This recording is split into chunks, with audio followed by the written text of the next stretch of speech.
How to transfer files from PC to your mobile device. Hello everyone, welcome back to our channel and today we are back again with a new video. So without any delay, let's get into it. For that, firstly open File Explorer on your laptop. Simply connect your mobile to your laptop using USB cable before this. Once you connect both the devices, you will see the name of your phone and laptop. Double click on it.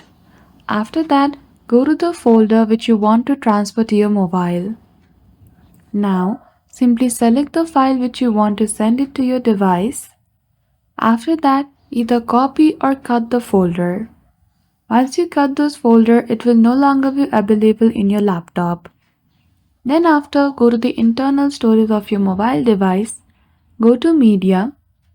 Then after, choose any one of the folder where you want the pictures. Simply open it and paste it. And that's it. Just like that, you will be able to transfer files from PC to your phone. So I hope you found this video helpful. If you did, don't forget to give it a thumbs up and subscribe to our channel for such tutorial. Thank you for watching till the end.